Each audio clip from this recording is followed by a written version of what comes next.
हाँ हेलो दोस्तों, जैसा कि आज बुंदेलखंड क्लासेस में आप सभी लोगों का स्वागत है। आज पढ़ाएंगे भौगोलिक स्थिति मध्य प्रदेश की। मध्य प्रदेश की भौगोलिक स्थिति की बात की जाए तो मध्य प्रदेश भौगोलिक स्थिति को मध्य भाग मतलब भारत के मध्य भाग में स्थित है, जो कि मध्य प्रदेश कहा गया है। जैसा कि मध्य प्रदेश को गोंडमान लैंड भूमि भी कहा गया है। जैसे कि क्योंकि इसको किस लिए कहा गया है, क्योंकि यह मध्य प्रदेश भारत के मध्य जगह में स्थित है। ठीक है दोस्तों, जैसे कि बताया गया है कि उत्तर दिशा में मध्य प्रदेश के उत्तर प्रदेश के कितने ज़िले की सीमा उत्तर प्रदेश को छूती है। ठीक है दोस्तों, जैसा कि उत्तर प्रदेश के 14 ज़िले हमारे मध्य प्रदेश की सीमा छूती है। जैसे मुरैना हुआ, भिंड है, दतिया है, शिवपुरी है, टीकमगढ़ है, और जो निवाड़ी भी है, छतरपुर है, सागर है, पन्ना है, अशोकनगर है, सतना है। मतलब इनकी जो सीमाएं हैं वो उत्तर प्रदेश राज्य को छूती हैं। रीवा, सिंगरौली, सीधी। इसी प्रकार ये मध्य प्रदेश जो स्थित है 5 राज्यों की सीमा को छूता है, जैसे उत्तर प्रदेश, छत्तीसगढ़, महाराष्ट्र, गुजरात और राजस्थान। जैसा कि उत्तर प्रदेश की बात कर ली गई है, छत्तीसगढ़ में भी इसी प्रकार सीधी को भी छूता है छत्तीसगढ़, और शहडोल और अनूपपुर और डिंडोरी। ठीक है दोस्तों, 6 जिलों को छूता है। इसी प्रकार महाराष्ट्र की बात की जाए तो महाराष्ट्र के 9 जिलों की 9 जिले जो महाराष्ट्र की सीमा को छूते हैं, जैसे कि बालाघाट, बैतूल हुआ, सिवनी हुआ, छिंदवाड़ा हुआ, बुरहानपुर हुआ, खंडवा हुआ और खरगोन हुआ, बड़वानी हुआ, अलीपुर और झाबुआ। ठीक है दोस्तों, मतलब अलीपुर आता है, झाबुआ गुजरात की सीमा को छूता है, और अलीपुर जब गुजरात की सीमा की जाए तो ये दोनों की सीमा को टच करता है, गुजरात को और महाराष्ट्र की सीमा को। इसी प्रकार राजस्थान, जो कि अपने राजस्थान की सीमा 10 जिलों को छूती है। मतलब मध्य प्रदेश के जो 10 जिले हैं वो राजस्थान के बॉर्डर को छूती है, जैसे कि श्योपुर, मुरैना भी है, गुना, राजगढ़, रतलाम, मंदसौर, नीमच, आगर मालवा। ठीक है दोस्तों, इसी प्रकार मध्य प्रदेश भौगोलिक स्थिति की इतनी बात की जाती है। ठीक है, आगे अपन मध्य प्रदेश को और विस्तार से बताएंगे।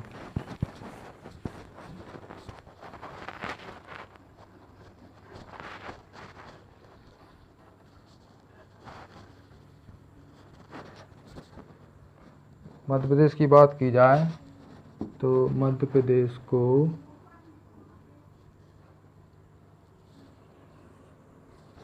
अपन 7 भागों में डिवाइड करेंगे। ठीक है, जैसे कि इनके नाम लिखेंगे।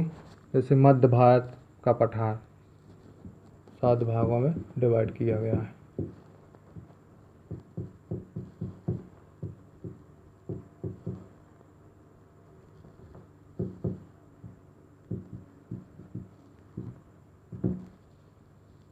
मध्य भारत का पठार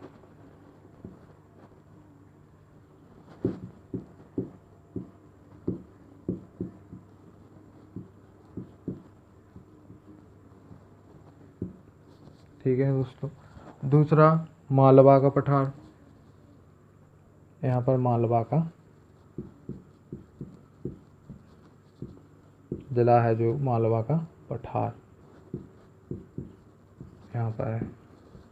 ठीक है दोस्तों, इसी प्रकार तीसरा जो कि रीवा का पठार कहाँ होगा? रीवा जिले पे होगा।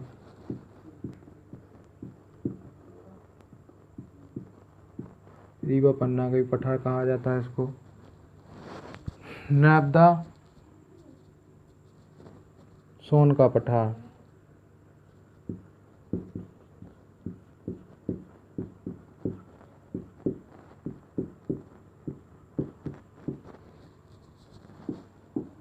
चार भाग हो चुके हैं। जैसे कि 5वां भाग है सतपुड़ा का पठार। सतपुड़ा यहाँ आएगा।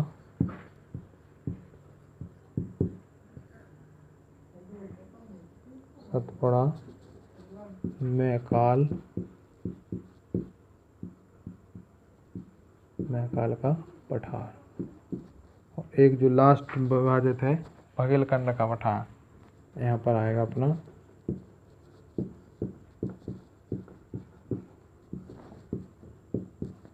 बघेलखंड का पठार। ठीक है, ये 7 भागों में मध्य प्रदेश को विभाजित किया गया है। 5वां, 6वां और 7वां पूर्वी पठार यहाँ पर होगा।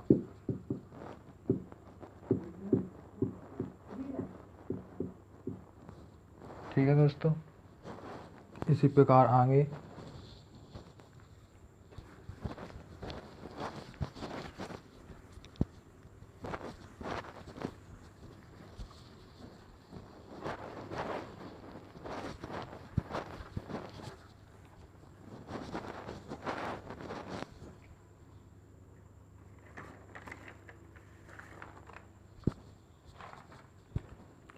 अब आते हैं सीधे मध्य प्रदेश के जो मेन पॉइंट हैं उनकी जानकारी। जैसे मध्य प्रदेश की स्थिति की बात की जाए तो अक्षांश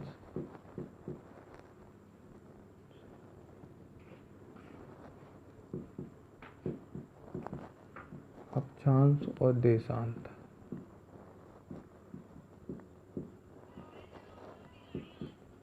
अक्षांतर जो कि 26 मिनट से लेकर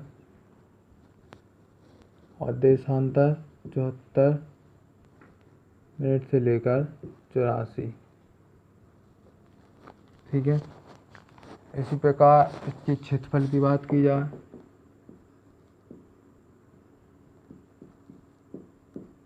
क्षेत्रफल की बात की जाए 7, 26, 26, 809।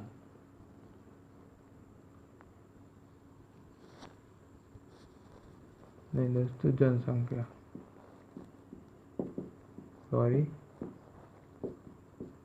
क्षेत्रफल की बात की जाए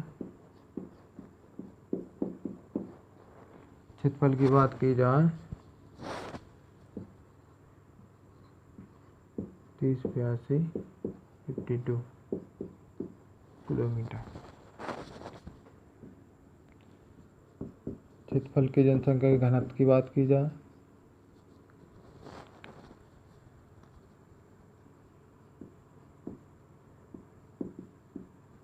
जनसंख्या घनत्व जो कि कितना है 203। ठीक है दोस्तों, इसी प्रकार अगला पॉइंट है कि जो मध्य प्रदेश है उसमें विधान सभा की सीटें, विधानसभा की सीटों की बात की जाए कितनी है 231 सीटें। ठीक है दोस्तों, इसी प्रकार लोकसभा राज्यसभा की बात की जाए लोकसभा राज्यसभा लोकसभा की बात की जाए तो 29, राज्यसभा की बात की जाए तो 11। ठीक है, इसी प्रकार जो अगला पॉइंट है अपना मध्य प्रदेश की भौगोलिक स्थिति में कि मध्य प्रदेश को जो कायिक रेखा है वो कितने जिलों से गुजरती है। कायिक रेखा तो पता है कि 14 जिलों से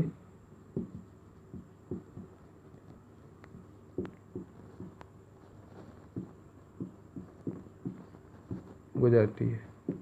अब वो कौन कौन जिले हैं, जैसे कि भोपाल, रायसेन, रतलाम,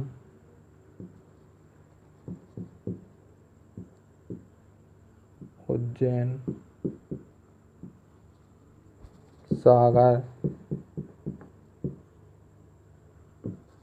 आगर मालवा,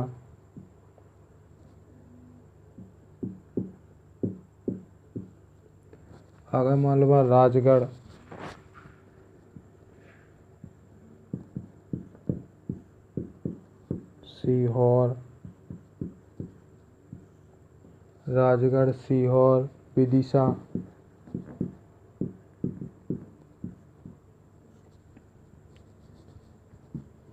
दमोह,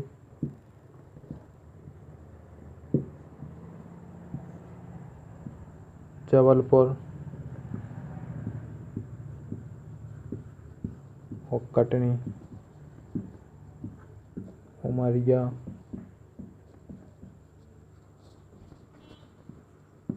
शहडोल। जैसे कि अपन काउंट कर लेते हैं 1 2 3 4 5 6 7 8 9 10 11 12 30 और 40। ये ज़िले हैं जो काय की रेखा को काटते हैं। ठीक है। मध्य प्रदेश में जो भौगोलिक स्थिति की बात की जाए, मतलब इसका निचाव किस साइड है, तो उत्तर दिशा, शीतलता, मतलब जिसको अपन स्थिति बात की जाए दिशा की, उत्तर दिशा की। जैसे कि आप लोगों ने सुना होगा कि जितनी भी नदियां हैं अधिकांशतः मध्य प्रदेश की उत्तर दिशा में प्रभावित होती हैं, बहती हैं। ठीक है। जैसे कि मध्य प्रदेश में जैसे कि ज़िलों की बात की जाए, तो जैसे कि हमने बता चुके हैं कि कौन जिला कितनी सीमा को छूते हैं। इसी प्रकार जबलपुर की बात की जाए तो यह संभाग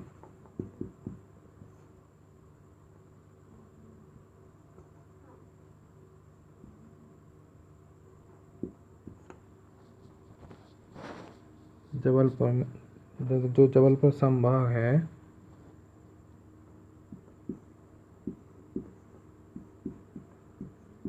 क्षेत्रफल की दृष्टि से सबसे बड़ा संभाग है।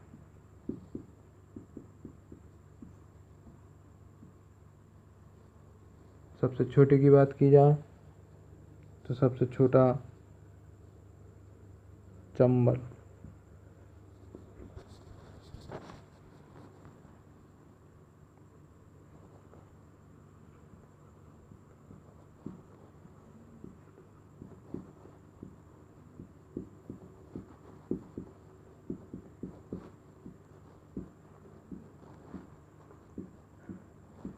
ठीक है दोस्तों, जनसंख्या की बात की जाए, जैसा कि आप लोगों ने देख लिया होगा, इसको नोट कर लीजिए।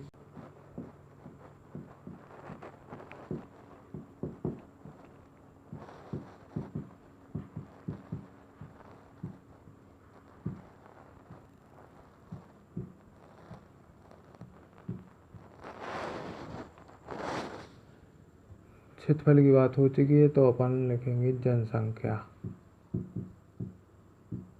जो कि कहाँ पर है, इंदौर में। सबसे कम की बात की जाए कौन से जिले में, वो है शहडोल।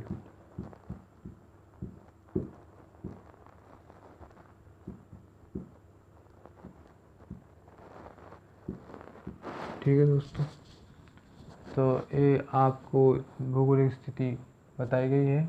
ठीक है दोस्तों, धन्यवाद। हमारा जो वीडियो है सब्सक्राइब करें, लाइक करें, आगे शेयर करें। धन्यवाद दोस्तों।